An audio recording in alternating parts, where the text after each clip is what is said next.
কোথায় যৌন নির্যাতন করা হয়েছে। এখানে একটা মিম শেয়ার দেওয়া হয়েছে, যেখানে দেওয়া হয়েছে তিমি মাছ সবাইকে সার্ভ করা হচ্ছে। আমরা কল্পনাও করতে পারি নাই একটা নির্বাচনের পরে কার্টুন শেয়ার দেওয়ার জন্য হাসান ইনামকে গ্রেফতার করা হবে। মাননীয় স্পিকার, আমরা এমনি সুযোগ পাই না, সুযোগ দেওয়া হয় না। আমরা কবে ট্রেজারি ব্রাঞ্চে যাব, 45 মিনিট ধরে কথা বলবো, অবশ্যই বলবো সেদিন, অবশ্যই ইনশাআল্লাহ আসবে। মাননীয় সদস্য, আপনি একটু শেষ করুন দয়া করে। জাস্ট 1 মিনিট মাননীয় স্পিকার, আমি সম্পূরক প্রশ্ন করতে পারি না, আমি অধিকার বঞ্চিত হচ্ছি। মাননীয় স্পিকার, আমরা কোথায় বলবো? আমরা যদি মাননীয় মন্ত্রীদেরকে জবাবদিহিতার আন্ডারে না আনতে পারি, আমাদের কথা বলার জায়গা একদমই সীমিত, 2 মিনিট 1 মিনিট 1 মিনিট 30 সেকেন্ড দেওয়া হয়, সেই জায়গায় আমরা মাননীয় মন্ত্রীদেরকে চলমান বিভিন্ন বিষয়ে আপনার প্রশ্নের মধ্যে তাদেরকে আনি। কিন্তু আমরা দেখেছি গত 2 সপ্তাহের সেশনে আমাদের এই যে তারকা চিহ্নিত প্রশ্নগুলো সংসদের কার্যপ্রণালীতে থাকলেও সেগুলো শুধুমাত্র টেবিলে দিয়ে দেওয়া হয়, যার ফলে আমরা মন্ত্রীদেরকে আমরা প্রশ্ন করতে পারি না, এবং আমি মনে করি এটির মাধ্যমে আমার অধিকার বঞ্চিত হচ্ছে। কুমিল্লা 4 জনাব আবুল হাসনাত, কুমিল্লা 4, মাইক দিচ্ছি, একটু ওয়েট করেন প্লিজ। মাননীয় speaker, question of privilege under rules 163 এবং হচ্ছে আমাদের conditions of admissibility of questions of প্রিভিলেজের রুলস 165-এর যেই 2 আছে সেটাকে আমলে নিয়ে কোয়েশ্চন অফ প্রিভিলেজটি করছে মাননীয় স্পিকার।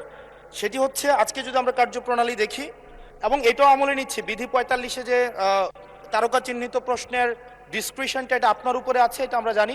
আপনি যদি চান সেটা লিখিত বা টেবিলেট দিয়ে দিতে পারেন, সেটাও আমরা জানি। কিন্তু এটা ফাংশনাল ডেমোক্রেসির জন্য এবং এটা ফাংশনাল পার্লামেন্টের জন্য। মাননীয় স্পিকার, আমরা কোথায় বলবো? আমরা যদি মাননীয় মন্ত্রীদেরকে জবাবদিহিতার আন্ডারে না আনতে পারি, আমাদের কথা বলার জায়গা একদমই সীমিত, 2 মিনিট 1 মিনিট 1 মিনিট 30 সেকেন্ড দেওয়া হয়, সেই জায়গায় আমরা মাননীয় মন্ত্রীদেরকে চলমান বিভিন্ন বিষয়ে আপনার প্রশ্নের মধ্যে তাদেরকে আনি।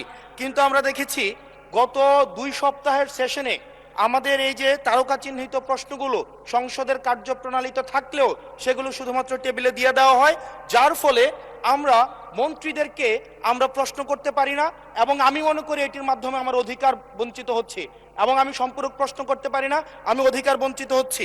যেমন চলমান ঘটনায় যেটি গুরুত্বপূর্ণ, আমরা কল্পনাও করতে পারি নাই একটা নির্বাচনের পরে কার্টুন শেয়ার দেওয়ার জন্য হাসান ইনামকে গ্রেফতার করা হবে। মাননীয় স্পিকার, আমরা হাসিনার আমলে দেখেছি কটূক্তি করার জন্য গ্রেফতার করা হয়, কার্টুন শেয়ার করার কারণে আমাদের চিফ হুইপ মহোদয় আমাদেরকে ইনভাইট করেছিলেন এই সংসদে, যে উনি বলেছিলেন তিমির এবং হাঙ্গর, এটা স্যাটায়ার করে বলেছিলেন, এটা আমরাও বুঝেছি, এটা উনিও বুঝেছেন। কিন্তু মাননীয় স্পিকার, দুঃখজনক বিষয় হচ্ছে যে এই কার্টুনটি শেয়ার করার কারণে আমাদের মাননীয় চিফ হুইপ মহোদয়ের এক কর্মী মামলা করেছে 25 ধারায়। যে মামলা 25 ধারায় যদি সংক্ষেপে বলি, আপনি মাননীয় স্পিকার, মাননীয় সদস্য, 1 মিনিট মাননীয় স্পিকার, আমরা এমনি সুযোগ পাই না, সুযোগ দেওয়া হয় না। আমরা কবে ট্রেজারি ব্রাঞ্চে যাব, 45 মিনিট ধরে কথা বলবো, অবশ্যই বলবো সেদিন, অবশ্যই ইনশাআল্লাহ আসবে। মাননীয় সদস্য, আপনি একটু শেষ করুন দয়া করে। জাস্ট 1 মিনিট মাননীয় স্পিকার, 25 ধারায় রয়েছে, যে বিধিতে মামলা হয়েছে 25 ধারায় রয়েছে যৌন নির্যাতন করা হইলে, সংক্ষেপে বলছি, তাইলে এই ধারায় মামলা করা হবে। কিন্তু মাননীয় স্পিকারের মাননীয় হুইপ মহোদয়ের যেই মিমটি শেয়ার করা হয়েছে সেখানে কোথায় যৌন নির্যাতন করা হয়েছে, এখানে একটা মিম শেয়ার দেওয়া হয়েছে, যেখানে দেওয়া হয়েছে তিমি মাছ সবাইকে সার্ভ করা হচ্ছে।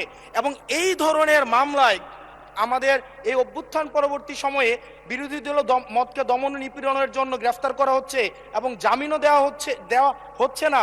এবং এইখানে কোনো ধারায় 25 ধারায় সাইবার নিরাপত্তা যেটা আইন এই সংসদে পাশ করা হয়েছে, এই আইনে কূটনীতির জন্য বা রাজনৈতিক স্যাটায়ারের জন্য আমাদের হচ্ছে মামলা করার কোনো বিধান নাই। সেই জায়গাতে এই প্রশ্নগুলো আমরা কাদেরকে করব? যদি আমাদেরকে আমাদের এই মৌখিক প্রশ্ন উত্তর পর্বটি যদি আপনারা বাদ দিয়ে দেন, তাহলে আমরা কাদের কাছে প্রশ্ন করব? এটা একটা মনোলগ সেশন হবে, এখানে সবগুলো স্ক্রিপ্টেড থাকবে, মন্ত্রণালয় থেকে যে উত্তর রেডি করে দিবে সেটাই। আমাদের মন্ত্রীরা কাজ করছেন, পরিশ্রম করছেন, কিন্তু আমাদের সাথে তাদের যে জবাবদিহিতার যে সম্পর্কটা, এই সম্পর্কটা এই সংসদে নিশ্চিত হচ্ছে না। এবং আমি মনে করছি রুলস 163 এই বিধি অনুযায়ী আমার অধিকার বঞ্চিত করা হচ্ছে, এবং অতি সত্বর এই যে মৌখিক উত্তরদানের যে কর্মসূচিটি রয়েছে সেটি রুলস অফ প্রসিজারে অন্তর্ভুক্ত করা হোক, যাতে করে আমাদের মাননীয় মন্ত্রীদেরকে আমরা জবাবদিহিতার আন্ডারে আমরা আনতে পারি। ধন্যবাদ মাননীয় স্পিকার।